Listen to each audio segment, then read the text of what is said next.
Today's session is partly about moving beyond aid. As we know, the global south was shaped by centuries of extraction, and it cost us trillions. There was a report, I think it was by Bartlett, or there was a consultancy that said that outside of the loss of people from the continent, and looking at just reparations for the Caribbean, loss of life, conservative reparation costs will be over $120 trillion. That's not including what happened in Africa after the slaves were taken, because that's a whole nother costing, 120 trillion. And here we are today, where aid is often the answer given to us. So it's time that we move beyond it. And it's crazy because whenever I watch international news and the words CARICOM come up, I see the royal family shudder in fear. They're scared. And it shows that CARICOM are doing great work. So to talk about beyond aid, leveraging CARICOM integration for global South prosperity, we have someone that is an expert in reparations, economic equity, and regional transformation. A voice who spent decades pushing for structural change across Guyana. Please welcome our speaker, Mr. Eric Phillips.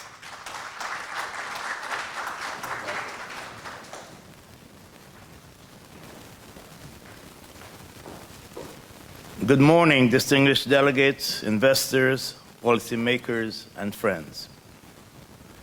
When you walk through the City of London, past the Bank of England, past the grand insurance houses of Lloyd's, past the marble monuments of Threadneedle Street, you're walking through a museum of Caribbean labor. The Caribbean did not merely contribute to British wealth. We were British wealth. Our ancestors' stolen labor built these institutions. Their unpaid wages capitalized the Industrial Revolution. Their blood, sweat, and tears and stolen lives created a foundation upon which modern Britain stands. And it is time, past time, for that debt to be repaid. Today I stand before you not to ask for charity, not to beg for aid, but to demand justice, to present a comprehensive, financially viable, legally sound blueprint for Caribbean reparations that will transform CARICOM from aid-dependent territories into an economically integrated powerhouse, a model for the entire global South. Let me be direct. Reparations are not unprecedented. They're proven, practical, and politically achievable. Germany has paid 89 billion pounds in Holocaust reparations since 1952. 73 payments, 73 years of payments. Not just to individual survivors, but to the state of Israel, an entire nation built in part on the acknowledgement of historical wrong. The German economy did not collapse because of that. Instead, it accompanied the Worcestershire Wunder, the economic miracle. In 1988, United States paid $1.6 billion to Japanese Americans interned during World War II, $20,000 per person. No lawsuits were required. President Reagan signed the Civil Liberties Act acknowledging we admit the wrong. New Zealand has settled 1.2 billion pounds to the Maori communities, returning land, fisheries, and cash, whilst issuing formal Crown apologies. These settlements haven't weakened New Zealand. They strengthened it by addressing historical injustice. So when people say reparations are impossible, history says otherwise. The question is not if reparations can be paid. The question is, when will Britain and the Netherlands do what Germany, America, and New Zealand have already done? Now let's talk numbers. Because reparations are not a vague moral gesture, they are about quantifiable economic theft and measurable restitution. Our research team has employed 3 independent valuation methodologies. All converge in the same conclusion.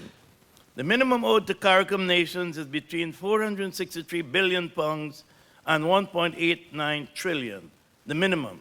Some say 112 trillion pounds. The 463 billion is a lost wages model. The 1.34 trillion is an enrichment model. The 1.89 trillion is a wealth gap model. Let me break down just one methodology, the lost wages model, developed by Thomas Creamer, an economist. 2.3 million Africans were enslaved in the British Caribbean between 1640 and 1834. They worked an average of 25 years without pay. At prevailing wages of £20 per year, a conservative estimate, that's 1.15 billion in stolen wages. Compound that at a modest 3% annual interest over 191 years, and you reach 389 billion pounds just from Britain.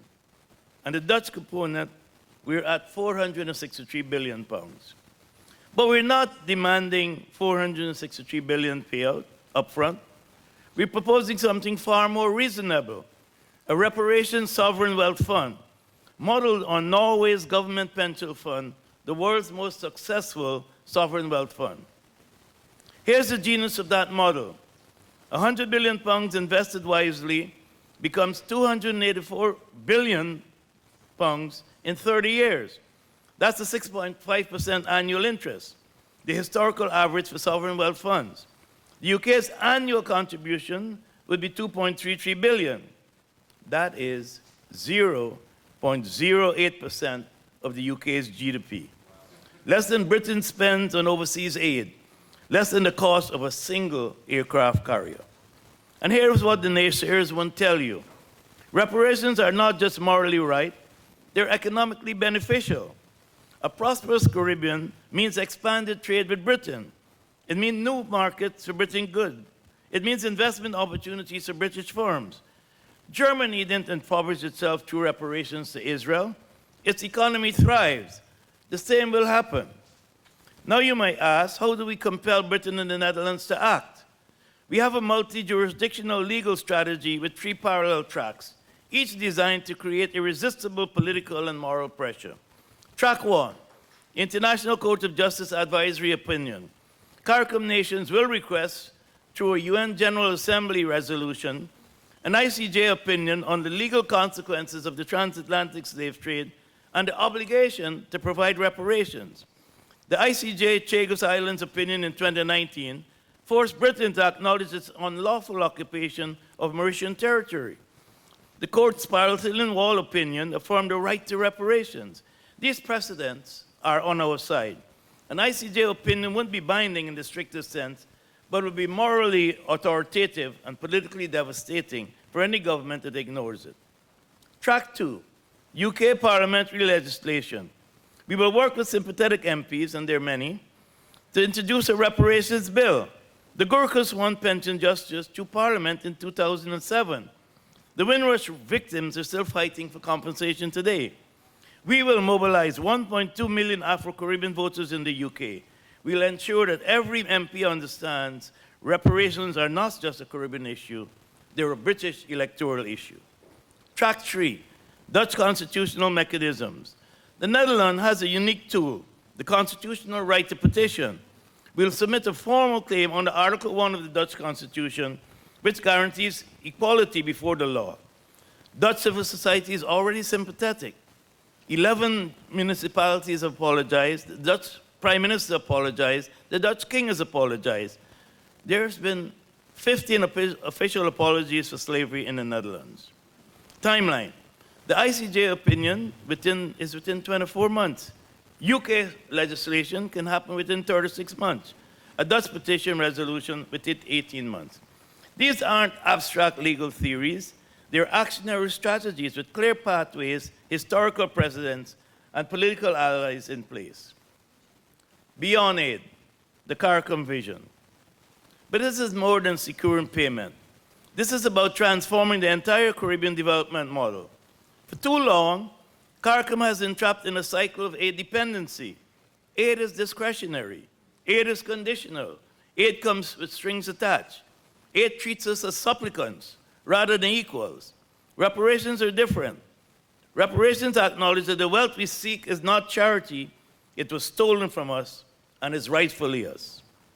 With a Reparations Sovereign Wealth Fund as our foundation, CARICOM will achieve what has eluded us for decades, true economic integration. Imagine the Caribbean powered by 80% renewable energy, solar farms against Jamaica, with turbines off Barbados, battery storage in Trinidad, energy independence funded by reparations, no more dependence on imported fossil fuel, no more vulnerability to oil shocks. Instead, a green and blue economy that makes the Caribbean a climate leader and not a climate victim. Imagine a Caribbean single market that actually functions, harmonized trade regulations, a regional digital currency, blockchain-enabled custom systems, goods, services, and people fleeing freely across 15 member states, not because aid agencies recommended it, but because we have the capital to build it ourselves. Imagine world-class universities attracting the best minds from Africa, Asia, and Latin America, or a diaspora returning home, not fleeing abroad. Technology hubs in Kingston, Port of Spain, and Georgetown, rivaling those in Lagos and Nairobi. A knowledge economy built on a reparations-funded education strategy. This is not fantasy. This is financially modeled, legally grounded, and strictly achievable. And it's not just for the Caribbean. This model, reparations as infrastructure for integration, can be replicated across the global South. African nations are watching. Pacific nations are watching. Indigenous communities worldwide are watching. If CARICOM succeeds, we unlock reparative justice for billions of people whose ancestors suffered under colonization and slavery. We are not seeking slavery. We're demanding justice. We're not begging for aid. We are reclaiming what was stolen. And when justice is done, the Caribbean will rise not as supplicants, but as architects of a new global order. What's the call to action? So what do we need from you, the investors, policymakers, civil society leaders, and diaspora members in this room? To the UK and Dutch governments, negotiate in good faith, establish a sovereign wealth fund, issue formal apologies, do what Germany, America, and New Zealand have already done. History will judge you, not by whether you were asked, but by whether you acted. To the Caribbean member states, unite behind the Reparations Commission, present a single coordinated front. Fragmentation is our enemy. Solidarity is our strength. File the ICJ resolution. Draft the parliamentary bills. Make this a diplomatic priority of our generation. The Sovereign Wealth Fund will seek ethical capital partnerships. This is not charity. This is impact investment with guaranteed government backing, transparent governance, and measurable returns. Norway's fund manages 1.6 trillion. Our fund can grow to a similar scale. Get in early. Align your values with your portfolio. To the African and Caribbean diaspora, you are 1.2 million voters in the UK, millions more across Europe and North America. You are the moral conscience that will not let this issue fade. Lobby your MPs, write to your MEPs, organize, mobilize, make reparations a voting issue in every election. To civil societies and NGOs, document the intergenerational harm, tell the stories, use your platforms, partner with university think tanks and media organizations. Make reparations not just a legal claim, but a cultural movement that cannot be ignored. The work has already begun. The CARICOM Reparations Commission has a 10-point plan. We're partnering with iLabs, an Oslo-based consultancy specializing in sustainable innovation, to provide the technical expertise, impact measurement, and investor alignment programs. The legal groundwork is being laid. The economic models are complete. What we need now is political will. What we need is courage. What we need is you. In closing, 190 years ago, the British Parliament was paid out £20 million, equivalent to 2.4 billion today, to compensate slave owners for their loss of property. We were their property. When slavery was abolished, the enslaved received nothing. Not a penny, not an apology, not an acre of land. That debt has never been repaid. The interest is compounded. The injustice is metastasized across generations. Our grandparents bore it. Our parents bore it. We have borne it. But our children will not and shall not. We do not seek charity, we seek what is owed. We do not seek aid, we seek justice.